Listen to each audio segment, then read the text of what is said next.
Why do I want to work 40 hours for someone else when I can work 160 hours for myself? Welcome, everyone, to Practically Insane. This is podcast number 1.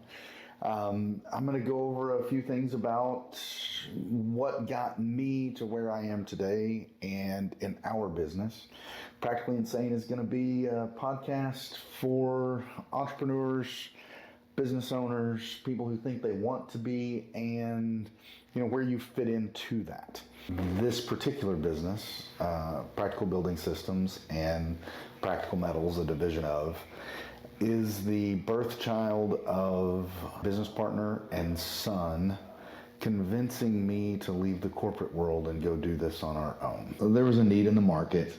There was a need for a supplier who really cared about the contractor. Before we started this business, started Practical Building Systems, my business partner and I were in 2 different lines of work. He was in the automotive industry and sales, and I was in the corporate world of construction materials and in particular metal and commercial roofing. We got to the point where we were just fed up with both of those things. I've been in commercial roofing and metal for decades, and it was time to change how the industry or how contractors were supported. So on a Friday night, he convinced me that it was time to send in my resignation, and he did the same, and we put a couple $100 in a pot and we started going to sell and support the contractor. People will ask, were you a long-term, have you always been an entrepreneur? And the answer for me is I've worked for other people, I've worked for big corporations, and that's never really worked out well for me. I've pretty much always, since I got out of the Marine Corps, I have pretty much always had the entrepreneurial bug. I've had a lot of failed businesses. I've had a lot of failed opportunities, and with the right business partner on this venture, I have the full belief that this is the one that I've been looking for most of my life. For us, we looked at the industry and we saw a problem with the support that contractors got in our industry. Unfortunately, contractors are constantly having to respond last minute to all sorts of issues, and suppliers, unfortunately, they've been in the supply business and they don't understand what contractors go through. The biggest lie that I believe exists about entrepreneurship is that people think it's easy. I'm going to do this on my own because it's easier than working for someone else. When you're starting a business, you're chief cook and bottle washer. You have to do everything yourself until you can source out certain things. If you think you're going to start a business and you're going to sit behind the desk for 6 hours a day and pull the strings and not have to work 10-hour days, weekends, nights, while you're starting the business, you are utterly lying to yourself, and you're living in a dream world. You're the one that's going to take care of it. And, I see it all the time. No one's coming to save you, big dog. No one's coming. You have to do it. The first oh shit moment was, great, I've got this order. Now I have to make it happen. We're going to talk about Practical Building Systems, LLC. We've got a manufacturing partner who has become not only friends, but they are like family. The very first building that my business partner and I went out and sold, we didn't have the money for it.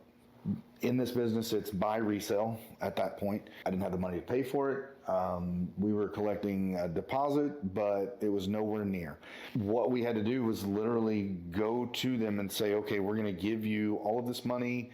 We're not going to take a dime on this job until it's done. And those are built on relationships. You don't sell an $800,000 metal building to someone that doesn't trust you, believe in you, support you, especially when you're officing at that point from your kitchen table and they have no reason to support you when there's 37 other manufacturers they can go direct to and buy that same or similar product. People will give you advice constantly when you work for yourself. If there's a piece of advice or a category of advice to ignore all advice from failed entrepreneurs. Ignore all advice from people who wanted to start a business, but XYZ. Take the advice of people who are doing what you want to do. There's a lot of people out on the internet right now, and they are selling a whole lot of things. And quite honestly, they're selling a bunch of bullshit. If someone tells you you can't succeed because they couldn't, that's bullshit. That's someone who gave up on what they were doing because of XYZ, and you need that out of your world, because at no point, if you're an entrepreneur, if you for a second think that you can't do something, it's absolutely true. But if you believe you can, it's also absolutely true. It's finding the path to do it. In the social media realm that exists today, there are a whole lot of entrepreneurs that are flaunting fast cars and big trips and, do this process for 6 months and you'll be a multi-millionaire. And again, it's bullshit. These social media hype people, they're going to glamorize everything. Owning your own business is not glamorous.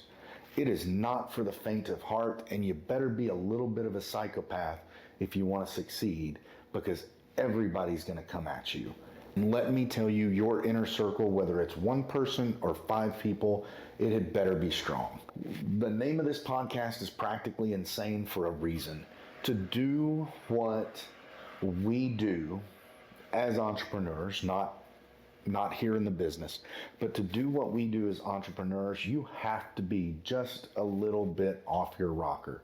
And whether you're ADHD or you're on the spectrum like me, or whatever superpower that you have as an entrepreneur, you better learn how to maximize it, because that's how you're going to be successful. The first responsibility is always to our customer. And customers are always going to put undue pressure, undue time constraints, which is why we do our best to alleviate as much of that as possible by being integrated with our clients. The biggest early pressure is time, because you don't have enough of it. We all have one commodity, that's time, and there's never enough.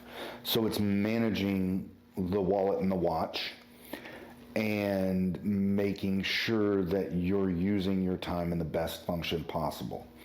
Then comes the money aspect. When you're an entrepreneur, you're putting everything on the line, and you can be successful by dipping one toe in or partially. I'm not built that way. I'm a burn the boats guy. If we're going to go do this, we're going to go do this, because I can't be wholeheartedly and half in. Now my responsibilities not only falls to my clients, but it also defaults to our employees. And I have a responsibility to my employees for their growth, for their training, for their education, for as much as I humanly can to support them and our clients and make sure that they understand our vision of supporting the client so that everyone has a job. I think we're going to learn that entrepreneurs just aren't built for that safety. I will risk everything to do and support the people that I work with and the clients that we have. The only time that I've questioned if this thing would work was when I sat down at our bank for the first time And I told them that I needed $400,000 for a machine and I needed a line of credit for us to operate. So we went to the bank and I sat down and my business partner and I spent all weekend preparing our proposal in a 3-ring binder in multiple copies. I still have a copy of that first proposal from the bank, or to the bank. And when we put it together in a fashion that they could not say no. But if they said no, we were going to have to revamp everything that we had planned. We didn't go into this with money. We didn't start this business. And unfortunately, most entrepreneurs, the reason most entrepreneurs fail and most businesses fail is undercapitalization. And that's something that I want to focus on so hard moving forward on this podcast is how do you capitalize? How do you take money from someone? Do you talk to your friends and family? Do you put everything you have on the line? Do you mortgage your house? There are so many ways, even people without money or a whole lot of assets can make a business work if they work the business. Thinking outside the box is what makes entrepreneurs successful. Entrepreneurs, depending on how they're built, don't understand you can quit this. You can shut down, you can stop, you can at any point. And sometimes it looks like it's easier. For me personally, I have doubled and tripled down and quadrupled down. I have failed in the past, but I've never quit until it was the only option. And I had to go get a job to support my family, or it was something that, we just could not continue on with. Quitting for entrepreneurs is the last thing, in my opinion, that you will ever find a true entrepreneur is willing to admit loss until there is no other option. I have had to change my mentality several times throughout the years, but the mentality that I can't do everything myself, and when I can afford to hire someone else, keep my lifestyle the same, don't get distracted, bring someone on to alleviate those pain points and work in my sphere of excellence. When we are hiring people, we identify the need that needs to be relieved, and that's what we hire for. We hire for those specific purposes so that when you're looking for that, you know what you're hiring for. You've got to have a strong team and a supportive team that works well together. And for me, for the first 45 or 47 years of my life, I thought I could do it all. I'm Superman. I can handle it. I can work 20 hours a day. I don't need to hire someone. I can't afford to hire someone. It's amazing when you hire the right person, how much more money comes in the door.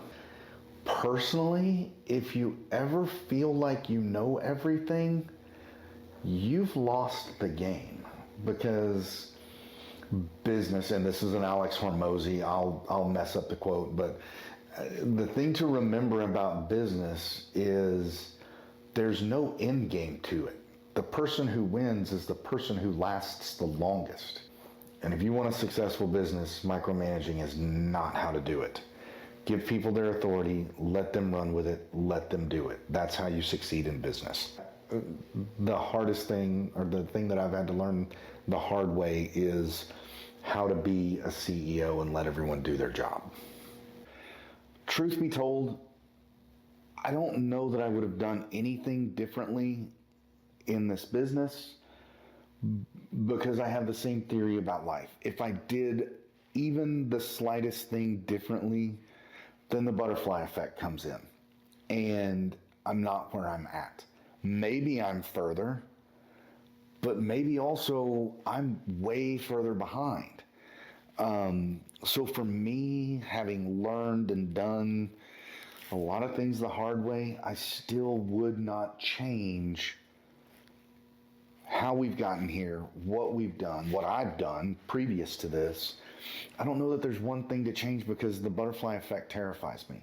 I wouldn't change a single thing about what's gotten me here because I may not be here. What's the difference between the entrepreneur that gives up and the one that keeps going? I joke regularly that entrepreneurs have to be psychopaths. And they have to love pressure because that's what it is. And I think those that quit genuinely want to do it or they wouldn't have started. The difference between those who stop and those who keep going is just how much pressure you can take. This is episode 1 of 50 that we have committed to. My name is Nate Roberts. I am the CEO of Practical Metals and Practical Building Systems. Thank you for watching. I appreciate it, and I look forward to seeing you on episode number 2.